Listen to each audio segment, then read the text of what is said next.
Forgive that noise if there was a noise. That was just the mic moving. Hey, you're welcome to the Saturday Grove, that part of the week where I just freeform around some thoughts and ideas and share them with you in the hope that as you're listening to this, something resonates, clicks with the part of your life, opens something up for you that allows life to just improve and get better from a wonderfully magical and spiritual kind of way. I hope you've had a good week. It's been beautiful and sunny, and although it looks bright out there, I can confirm it's raining today. Typical, because tomorrow we're going to do a May Day celebration. Hey ho, happy May, by the way. So I was in a conversation the other day, and someone it made me smile. Someone said to me that it was kind of scary that I actually do the stuff that I talk about and read about, which I have to say I'd not really thought about. I've been following my path now since at 12 I was getting a weight ceremonial magic out of the library. So it's been a while that I've been doing this, and it never occurs to me that people may not actually do the stuff. Maybe they just talk about it. Maybe they read about it. So I've been thinking about this, I've been pondering over this. It's like if you do the rituals, you do the meditations, and we're not just talking like spirituality and magic here. Anything you do comes alive when you actually do it, when you step into that space. And given time, it becomes a second nature. It's in some ways it's like driving. You can read all the theory you want and go on as many journeys in your head around your local town or whatever. But until you step into that car, turn the key, press the accelerator, let that handbrake off, and you can tell I forgot to put it into gear. Until you do that, you don't really know what it's like to drive. And when you first do it, there's so many things that you're hanging on to. This thought, that thought, got a key here, check that, look at this. Is this starting to sound familiar? You kind of look at ritual and go, oh, I've got to remember the words, got to do this, got to point that in this direction. Yeah. Um, so you start your driving and you're off and you're away. And at first, there's a lot to remember. But before too long, you go from being someone that's just driving to somebody who is a driver. It's just part of what you do and who you are.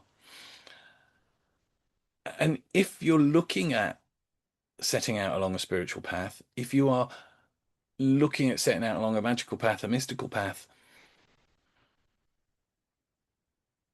it's important to do the stuff.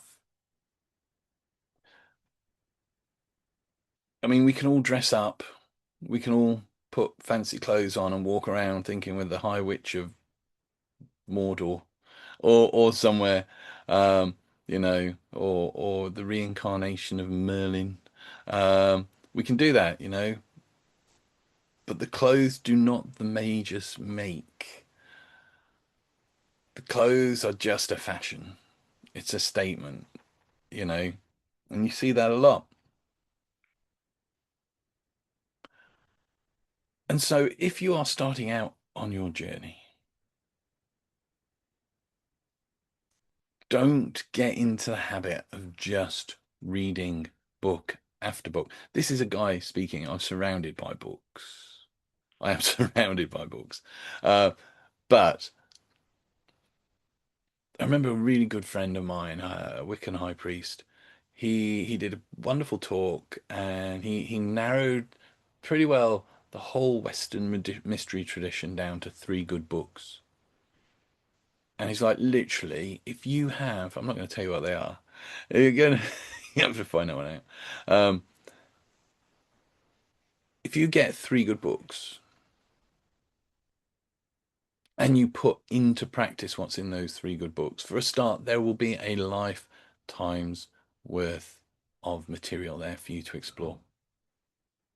Because you get to a point where you stop just following what's in the book and you start creating your own rituals, your own meditations, your own stuff. And once you do that, then the only thing that holds you back then is your imagination. So, in fact, actually, no, I was a bit mean there. I did say I wasn't gonna. My my big recommend would be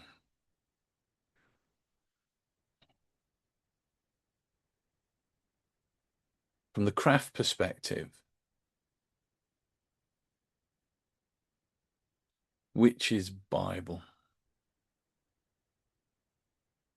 There's a lot of books written around the craft, and to be honest, they're predominantly naff, fluffy nonsense. But if you're serious about getting into witchcraft and the craft, then Stuart and Janet Farrar's The Witch's Bible pretty well has everything you need. Pretty well everything you need. Um, I would find yourself a really good book on meditation. There are too many that I could recommend, so I'm not going to. Meditation, I find we all come at it differently. Um, one of my favorite is the Meditation Handbook. Can't remember who it's by, but it's sat over there. See, I can tell you this was unplanned and unscripted. Um, and then I think when it comes to, in fact, you know what? Bear with.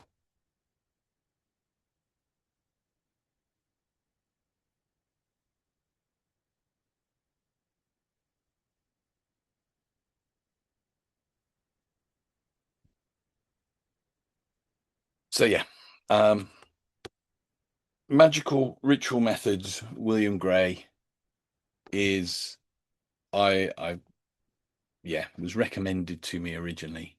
And to be honest, combine that, get your witch's Bible, get your good book on meditation, and also I'd really recommend that one, The Ritual Magic Workbook by Dolores Ashcroft Nowicki. Really good, step by step, take you through a year's worth of training. Um, really good places to start. But the thing is, you have to start. Um, and it's no different. I mean, I've spent many years now also doing kind of hypnosis and coaching and transformational change work stuff with people, and all that stuff works. All that stuff works if you do it, if you commit to it. And that's if you're stepping out on a spiritual, if you're just stepping on a magical spiritual path, just to kind of look different and go, hey, look at me, I'm a bit alternative. Don't, don't, don't, just no. Um, step into it, step into that path, embrace it. You know, with Reiki, we hear people about becoming the Reiki. Well, you become the magic, you become the mystery. And there's a point where in life that almost becomes so normal.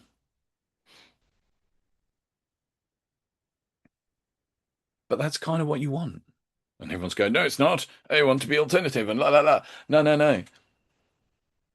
The challenge, the mission is to bring the higher down into the mundane, to unite that part of us that is divine with that part of us that is of the physical and mundane world. That unity, that union, and that doesn't just happen within. It's not like, oh, look at me, oh, I'm enlightened, but I can't fit into society, because you're not enlightened if you're not fitting into society. If you can't cope with it, you've not got there. And in all fairness, I don't think I've ever met anyone that has got there. I'll be the first to say, you know, we have moments of enlightenment, as a good friend of mine once did a talk about. But we look him up, Thomas Staffen. Um, but we do not. It's not an ongoing kind of I'm going to stay there. It really isn't. And but yeah, your magical, your spiritual, your mystical practices should not be giving you an escape. They shouldn't be escapism. That's not the right way to come at it. they shouldn't be making it more and more difficult for you to fit in with society and with the people around you and the things around you.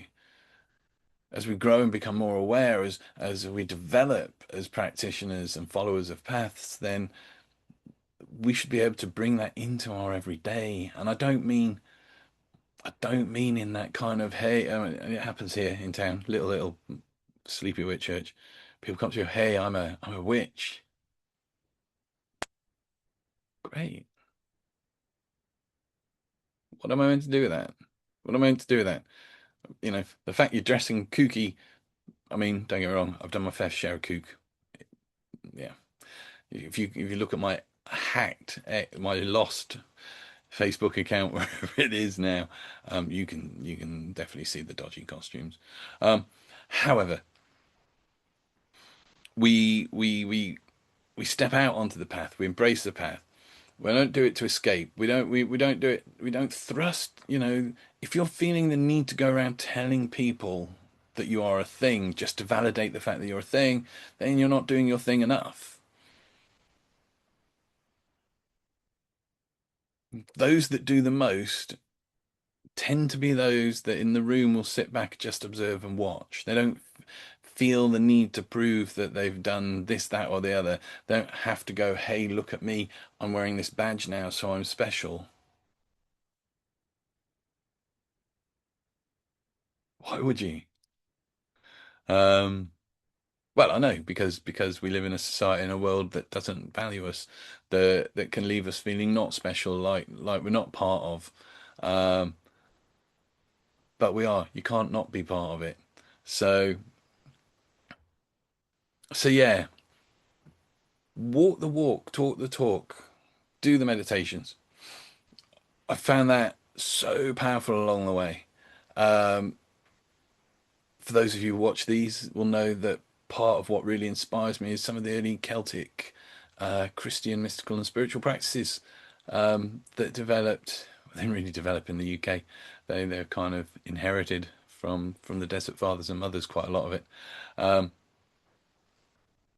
but daily rhythms of prayer and meditation, getting up early, not going, oh, you know what, I'll do that meditation that I'm meant to do in the morning at the end of the day because I've got to go to work. You got to get up an hour and a half, 2 hours, wherever beforehand, so you can do that work still. Set your day up right, you know. Make it part of who you are. Become the magic, become the mystery. So grab a couple of books if you're starting out. But it's also easy, and again, I'm going to hands up on this one. It's easy when you've been doing things for a while to kind of go, I've done that, don't need to do that anymore. That can lead to some levels of desolation. Suddenly, the thing you are and the thing you imagine that you are, you're not living it. You've stopped doing it. Remember, you kind of gatherings and things. People go, "Oh, I don't need to do that anymore. I'm past that." Or I don't acknowledge my earlier training now because it's not important. Oh my God. I remember chatting to someone goes, "Oh, I got rid of all that stuff because you're never going to need it again."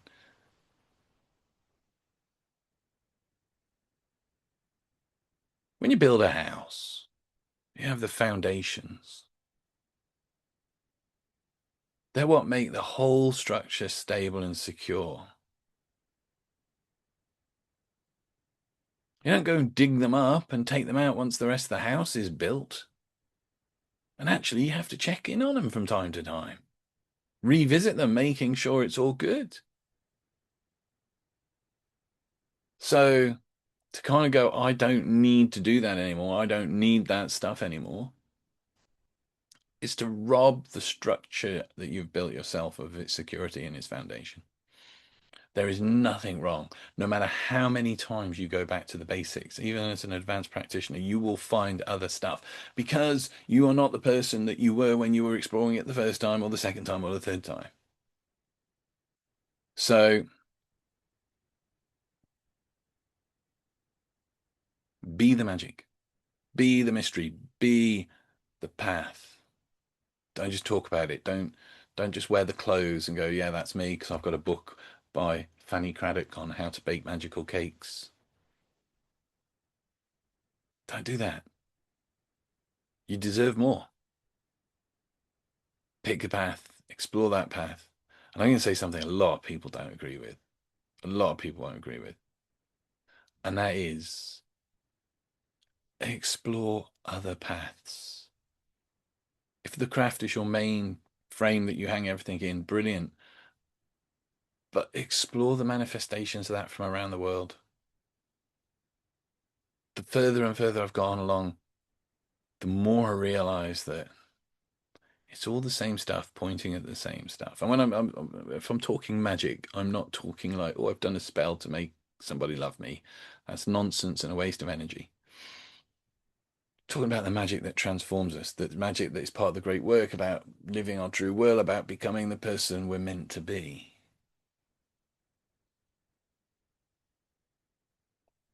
Embrace it, become it, live it.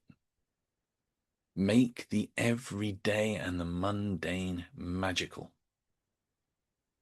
Because it's all you've got. It's all you've got. And if it's all you've got, then what are you going to do? Because if you're using your magic and your practice again to escape, that's not great. Anyway, yeah, there's my thoughts for today. I hope when you're listening to this, you find something useful. I hope you find something that you completely disagree with, but makes you think about what you do think. Because if you're thinking about what you do think, then you're exploring this stuff, and that's what we're all here to do. Be those journey people. Much love, many blessings, and I will see you again next weekend. Take care. Bye bye.